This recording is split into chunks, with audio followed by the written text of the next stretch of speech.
Hey guys, Christy here. I just wanted to make a video kind of about following up with my cravings video. How if, I'm going to reject diets and I'm going to intuitive eat and eat what I like when I'm hungry, I'm going to be eating all the time and eating only bad foods or ones that we previously looked at as bad. So how am I supposed to just eat when I'm hungry? How am I supposed to stop eating?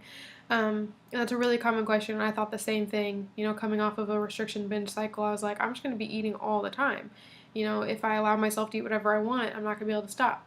But that's a diet mentality thought. The reason that feels that way is because, in a diet, of course, if you're given permission to eat whatever you want, you're going to eat it. But it's because you didn't give yourself permission, that when you did eat those foods, maybe you overate them, because you weren't giving yourself real permission. Maybe you were like, I've been good this week, so, I deserve a treat.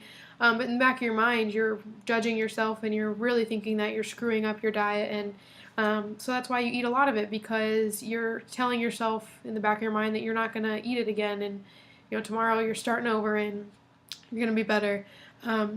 So that's why people who hear about intuitive eating usually think that they're just going to eat, because they're in a diet mentality. So basically, once you give yourself full permission to eat, any food whenever you're hungry, and you don't have conditions and you don't judge yourself and you don't say, oh, I can have this chocolate chip cookie, but I really shouldn't be, but I'm going to because I'm trying to eat what I want. As long as you still have that kind of thought towards it and you're just thinking of it like you shouldn't be doing it, then technically it's still a diet mentality and you are more likely to overeat it because you don't truly believe that you should be eating it and that you can have it whenever you want. So yeah, that's the reason that, that thought occurs. But I kind of want to just talk about this cool sort of concept that kind of explains why overeating occurs so much when dieting and why people think they're going to do that once they give up dieting, and do that even more, especially. So it's called the seesaw syndrome, and basically, so I'm just kind of going to demonstrate it a little bit. So if this is a seesaw, my pink pen, if we pretend this side is guilt and this side is deprivation, basically a seesaw, is usually up or down. Usually it's not balanced right here in the middle. So this is guilt, right? So you're on a diet and this is deprivation. So, as you continue to diet and you continue to restrict and not allow yourself certain foods and a certain amount of calories, then, the deprivation side rises. And as it rises, your guilt goes down because you feel, like you're in control and you are doing great on your diet, and so your guilt goes down, but now your deprivation has risen quite a bit. The longer you're on a diet, the more deprived you feel, and even though maybe you feel good because you haven't broken any of your rules or whatever, you probably still don't feel that great because you are maybe not eating things you enjoy and forcing yourself to stop eating, or even when you're hungry or things like that. So eventually it breaks. And it will break at some point because you just can't sustain that kind of deprivation. So when it does, at first your guilt rises kind of slowly because you think, oh, well, I've been good for so long, I deserve this. So, you eat that one chocolate chip cookie and you feel a little guilty, but not that bad because you've been doing so great. But as, you get that first taste, you're like, oh, that tastes really good, and usually leads to more because you know how deprived you were up here. And you're like, well, I've already kind of messed up, so I might as well just get it all in right now so I can start over. So as you do that, your guilt rises to get up here where deprivation was, and now your deprivation's really low, though, because you don't feel deprived. You're like, oh, I've been eating these foods that I haven't allowed myself, but you feel really terrible about it. And because you feel so terrible about it, eventually, come Monday morning, or whatever, you are going to eventually say, oh man, I was so terrible this weekend, I really need to get back on it, I can't believe I let that happen, whatever. So then go back to depriving, you eventually get all the way back up here come the end of the week or whatever, however long it lasts, your guilt's all the way down again because you've done so great. And as you can see, that's just going to keep continuing. So it's a seesaw effect. So how do you stop that seesaw effect?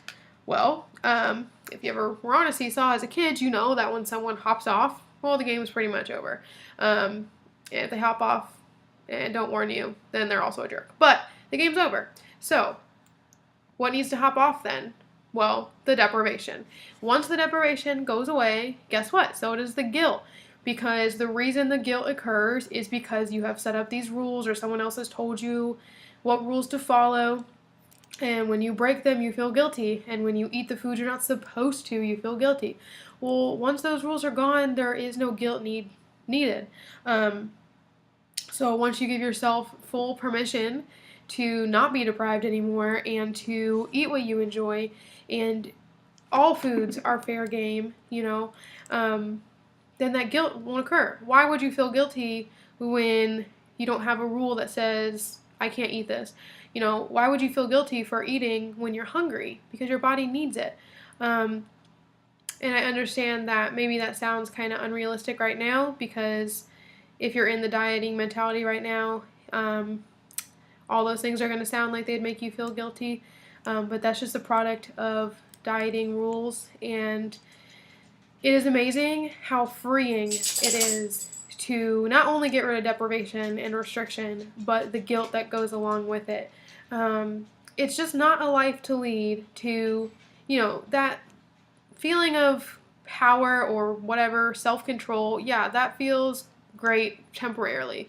Like, awesome, I could control what I ate. But that goes away so quickly. The second that you take a bite of something that you're not supposed to eat, all those feelings are gone. You don't care that you were great all week. All you can think about is the fact that you screwed up or that you failed, quote unquote. So why is it's not worth having those temporary feelings of self-control or being perfect on a diet when you know that's all going to be washed away the second that you mess up, which is going to happen at some point because dieting is just unrealistic and the rules are just unrealistic. And if you're doing anything that you wouldn't want to do for life, even if you don't call it a diet, it's a diet. If you're calorie counting but you think that it's helping you make healthier choices. If you don't want to be calorie counting when you're 70 years old sitting on a beach somewhere, I'm sorry, but it's a diet. Because it's something temporary that you're doing to try and control, what you're eating, trying to control your weight loss, and that's a diet. There's a lot of different forms of dieting. People think that maybe they're not dieting, but really they are. Anything, like I said, that's not something you'd be willing to do for life is a diet.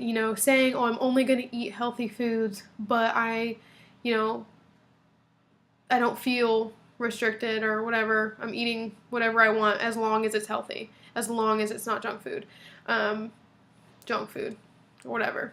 Then that's still a diet. Unless you plan on never eating a piece of cake again. Unless you plan on never eating, whatever you consider not healthy. Unless you plan on never eating that stuff again and that's how you want to live for life, that's not how you want to live for life, that's a diet.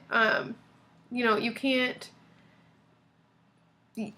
use healthy eating as like your disguise for not dieting, because can be just as much of a restrictive diet as Atkins or whatever those kind of diets are. So I think I got off track a little bit, but basically my original topic was, how am I going to not eat all the food? And the reason is because you won't feel the need to once you're not dieting anymore. Short answer. Like I said in my last video, I started off to 2 weeks of eating frozen yogurt, cereal, all that kind of stuff. But since I started, I have had so few instances of overeating, eating past being full, because I just don't need to, because I get hungry every 3 to 4 hours, and, what's the point of making myself feel sick when I know I can just eat again in 3 or 4 hours, and, so it's just not necessary, but it may not feel like it's possible right now if you're really entrenched in the diet mentality, and that's okay. Because we all have to kind of find our way out on our own terms. But for now, I'm just trying to, if you're interested, hopefully now you realize that overeating, the need to overeat really goes away once you're not on a diet. So, Anyways, I hope that maybe this kind of cleared that up. I feel like I kind of got off track. So if you have any more questions or need me to expand on some of that, yeah, just let me know in the comments below. Hope you're having a great day, and I will post again soon. Hopefully something else that kind of helps you get past those diets. Until then, I'll talk to you soon.